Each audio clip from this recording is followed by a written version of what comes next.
verset, et le fleuve sera gaspillé et asséché. Yeshaïa 19:2.5. L'abondance du haie supérieur, qui est appelé le fleuve, sera gaspillé et le haie inférieur, qui ne recevra pas l'abondance, sera asséché. Et tout cela est dans le but d'empêcher la multitude mixte de se nourrir du vave, qui est l'arbre de vie. Par conséquent, le vave n'est pas autorisé entre le haie supérieur et le haie inférieur au moment où la multitude mélangée se trouve entre eux, pendant l'exil, au moment de l'exil, lorsqu'il pourrait venir et tirer de la suspension de ceux-ci. 270. Il n'est pas permis à la lettre IU du nom de IU Vav de s'approcher du haie inférieur, car alors la multitude mixte pourrait épuiser sa subsistance. C'est pourquoi il est écrit, tu ne découvriras pas la nudité de ta belle-fille. Veikra 18h15, car le haie inférieur est considéré comme la fille parentale de Yud, car Yud est le père, et la mère est Vav et le fils de Yud est l'époux du haie inférieur. Ainsi, la haie inférieure est une fille de la haie supérieure et la belle-fille de Yud, étant la femme de Vav, le fils de Yud. Si Yud verse son abondance à la belle-fille lorsque la haie inférieure est en exil, les multitudes mélangées reçoivent l'abondance et la nudité de la belle-fille est révélée. Il sépare le Vav et le haie supérieur, comme il est écrit, tu ne découvriras pas la nudité de la femme de ton père. Ibidem 8, car le Yud est le père, le haie est la mère, le Vav est le fils et le haie inférieur est la fille. C'est pour cette raison qu'il lui a ordonné, en ce qui concerne le haie supérieur, tu ne découvriras pas la nudité de la femme de ton père, car le haie supérieur est la femme de son père. Ainsi, si va s'approcher de haie en exil, la multitude mélangée se reconstituerait à partir de l'abondance, provoquant la révélation de la nudité de la femme du père, car cette abondance est la sienne. La nudité de ta sœur, la fille de ton père. Ibidem 9, et le haie inférieur, au sujet duquel il est écrit, tu ne prendras pas non plus la fille de son fils, ni la fille de sa fille, pour découvrir sa nudité. Ibidem 17. Ce sont les deux lettres en toutes lettres et Aleph, qui sont les descendants du haie inférieur. Tu ne découvriras pas la nudité du frère de ton père. Ibidem 14, et la forme étendue de la lettre Iud, comme dans Iud Vav Dalé, qui est le descendant de la lettre Iud de Iud et Vav, et donc le frère de Vav. 271. Par conséquent, tant que la multitude mixte est mélangée au sein d'Israël, il ne peut y avoir d'unité entre les membres et de jonction des lettres du nom Iud et Vav. Dès que la multitude mélangée est anéantie du monde, il est dit des lettres du nom du Saint, béni soit-il, que ce jour-là, Hachem sera un, et son nom un. Zacharie 14:2.9. Par conséquent, quand la multitude mixte ne sera pas mixte au sein d'Israël, les hommes, c'est-à-dire Israël, seront un avec la Torah, dont il est dit, elle est un arbre de vie pour ceux qui se reposent sur elle. Michelet 3h18. Et elle, la Torah, est l'aspect de la reine, Malkou, à partir de laquelle les enfants d'Israël sont appelés les enfants des rois, c'est-à-dire qu'ils sont appelés la Torah d'Atsilou, qui est composée entièrement des noms du Saint, béni soit-il. 272. C'est pour cette raison que le Saint, béni soit-il, a dit, il n'est pas bon que l'homme soit seul, je lui ferai une aide pour l'accompagner. Béréchit 2h18. La phrase, une aide pour l'accompagner est un adjoint, Mishneh, à la reine, l'épouse de ce jeune, à savoir Matatron. D'autres termes, cela signifie qu'il n'est pas bon pour l'homme d'être seul dans la Torah d'Atsilou. Donc je lui ferai une aide pour l'égaler par la Torah de Bria, qui est la femme de Matatron et n'est pas l'aspect de Malkout, la reine. Mais en effet, elle est appelée Mishneh Torah, étant seconde à la Torah de Hatzilu, qui est la reine. Elle est la servante de la Shechina, parce que parfois elle est de la Shechina et d'autres fois, elle s'oppose à elle. Si les enfants d'Israël sont méritants, alors elle les aide pendant l'exil du point de vue de ce qui est permis, pur et convenable dans la Torah. Mais s'ils ne le sont pas, elle est un match contre le Shechina de l'aspect de l'impur, de l'inapte et de l'interdit dans la Torah. Les sections du Torah qui traitent de ce qui est pur, permis et cachère sont reliées à la bonne inclination, tandis que les sections du Torah qui traitent de ce qui est impur et interdit sont reliées à la mauvaise inclination. Donc, s'il n'y avait pas eu de mauvais penchant dans le monde, ces sections ne seraient pas apparues dans la Torah. 273. La femme qui a à la fois le sang pur et le sang impur des menstruations relève de l'aspect du député, Mishneh, qui lui est imposé. Ainsi, elle n'est pas l'épouse, son union, car il ne peut y avoir d'union avant que la multitude mélangée ne soit éliminée de la face du monde. À cause de la multitude mixte, Moshe a été enterré en dehors de la terre sainte. Sa sépulture a été confiée aux députés, Mishneh, et personne ne connaît l'emplacement de sa tombe à ce jour. L'enterrement signifie la dissimulation, alors que la résurrection des morts est la révélation. Ainsi, Moshe a été caché et enterré dehors de la Terre Sainte raison de la domination de l'adjoint dans le monde. C'est pourquoi personne ne peut connaître le lieu de société anonyme sépulture jusqu'au jour de la fin de la correction. Lors de la résurrection des morts, Moshe sera révélé en même temps que les deux Messies. Sa mise en terre, le concept de l'âme de Moshe, provient du pouvoir du député, qui règne sur la reine, qui est appelée la Kabbale, réception de Moshe, et donc la reine s'éloigne de son mari. C'est pourquoi l'Écriture dit, à cause de trois choses, la terre est inquiète. Michelet 32.21, faisant allusion à Malkout, le principe féminin de Zahir Ampin appelé la terre. La phrase, pour un esclave quand il devient roi Ibidem 22, fait allusion au serviteur spécifique, qui est Matatron, et une servante qui est l'héritière de sa maîtresse Ibidem 23. Fait allusion à l'adjointe, la femme de Matatron et un fou quand il est rassasié de viande et la multitude mixte dont les membres sont appelés gens insensés et imprudents de Varim 32 2.6. 26. Rabbi Shimon s'en prend ici à tous ceux dont le cœur et l'esprit restent fermés au secret spirituel et à l'âme de la Torah, qui est la Kabbale. Le Zohar explique ensuite que Moïse n'est jamais mort. Aujourd'hui encore, il est parmi nous et tente d'accomplir la rédemption finale. Le but de l'humanité, et plus particulièrement de notre génération, et d'aider Moïse dans cette mission spirituelle cruciale. Ceux qui ignorent ce but nient le sens essentiel de leur existence. Une prise de conscience intérieure du but de notre vie est en train de s'opérer. Ce but ne doit pas être oublié au moment où nous revenons dans le monde réel. À travers ces passages, nous dessinons une lumière qui nous rappelle notre but, et nous inspire à l'éveiller dans le reste du monde. 274. Le Rabbi Shimon poursuit la discussion en disant, « Et du sol, Hachem Elohim forma tous les animaux des champs et tous les oiseaux du ciel. » Béréchit 2h19.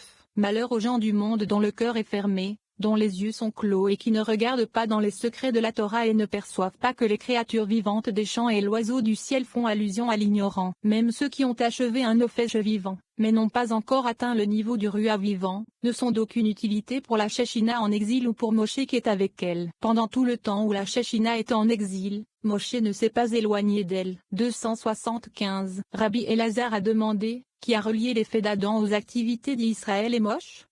D'autres termes, il a remis question l'interprétation de son père demandant, si les Écritures parlent d'Adam, comment pouvez-vous appliquer ces faits à Moshe et à Israël? Rabbi Shimon répondit, mon fils, comment peux-tu demander une telle chose? N'as-tu pas appris le sens de la phrase, déclarer la fin depuis le début? Yeshaïa 46.2.10. C'est-à-dire qu'au commencement de la création, la fin des jours référant à la fin de la correction était implicite. Le Rabbi Elazar lui a répondu, c'est en effet le cas, en remerciant son père. 276. Rabbi Shimon poursuit, en conséquence, Moshe n'est pas mort, car il était toujours avec le Shechina en exil. C'est pourquoi on l'appelle Adam. De lui, il est écrit dans l'exil final, mais pour l'homme, Adam, il n'y a pas eu de secours. Béréchit 2h20, car tous étaient contre lui. Ainsi, ce verse, mais pour l'homme, il n'y a pas eu d'aide pour l'égaler a été dit à propos de la colonne centrale, qui est Zahir Ampin, car il n'y avait personne pour aider Moshe à faire sortir la Shechina de l'exil. C'est pourquoi il est écrit,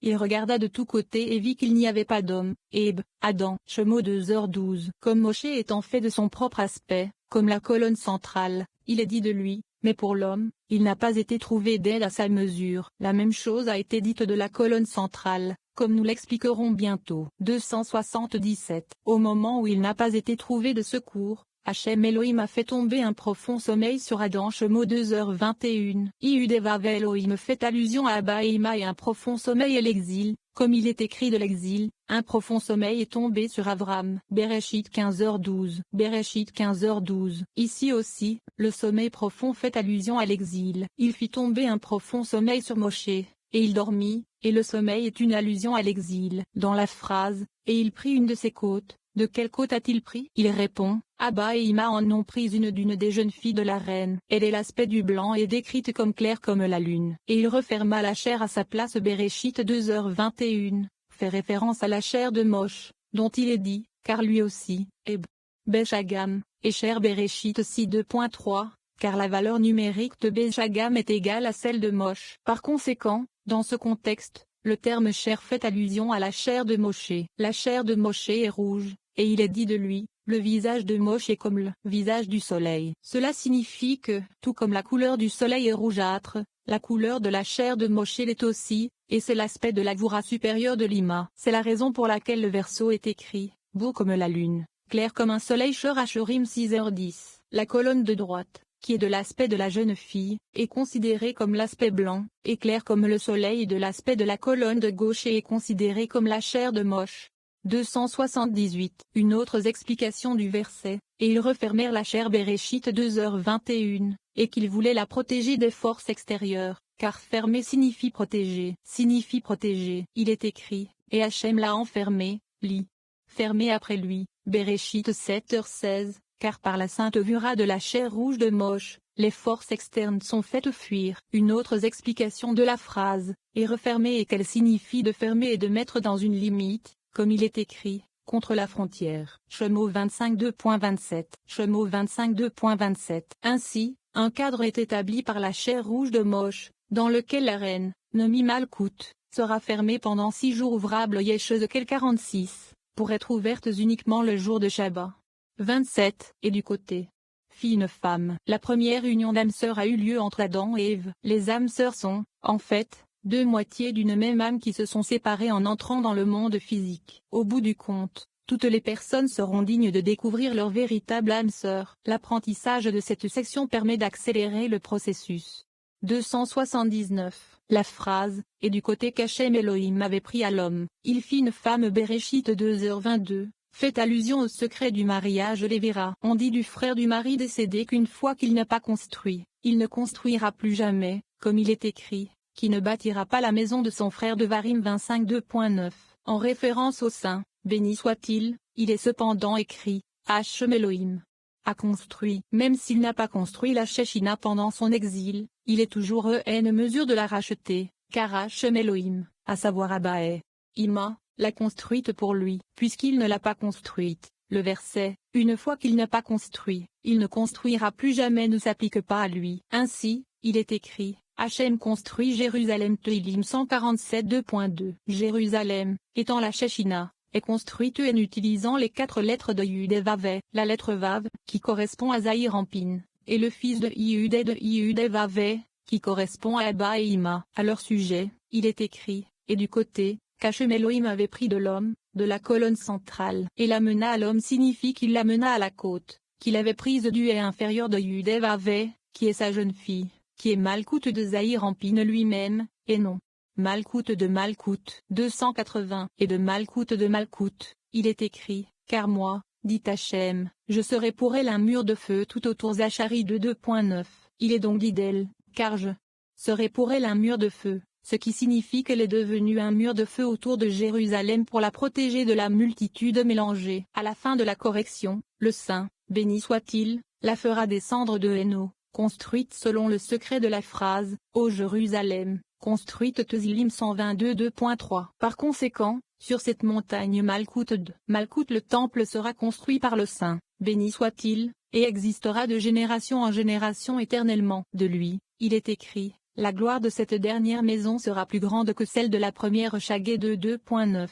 Parce que le premier temple a été construit par l'homme, en référence au roi Salomon, tandis que le dernier sera construit par le saint, béni soit-il. Ainsi, il est écrit, si Hachem ne construit pas la maison, ceux qui la construisent travaillent en vain. Teilim 127, car les premiers et deuxièmes temples, qui n'ont pas été construits par le saint, béni soit-il, n'ont pas d'existence éternelle, et ceux qui le construisent travaillent en vain. 281. Ainsi, il est dit de la correction future par Moshe et les deux Machishim, Messia, et du côté qu'Hachem Elohim avait pris à l'homme, il fit, ce qui est comparable à, et pour le deuxième côté du tabernacle, Shemo 26:2.20. Le côté provient de l'aspect de Shed, qui est l'aspect du blanc. C'est pourquoi on l'appelle la lune, blanc, après la lumière de Shed, qui est blanche. La phrase, et referma la chair à sa place se réfère à la chair qui est rouge et qui provient de l'aspect de Vura, car la Vura suprême de Bina est considérée comme rouge. Le principe féminin est composé des deux, du rouge et du blanc, qui sont également Shed et Vura. À cette époque,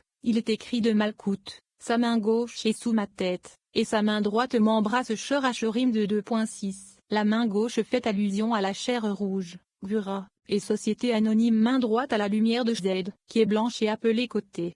282. C'est maintenant l'os de mes os, et la chair de ma chair. Béréchit 2h23. Ceci est dit de la Shechina, la jeune fille fiancée, à la colonne centrale, qui est Zahir Ampin. Il est dit d'elle, c'est maintenant.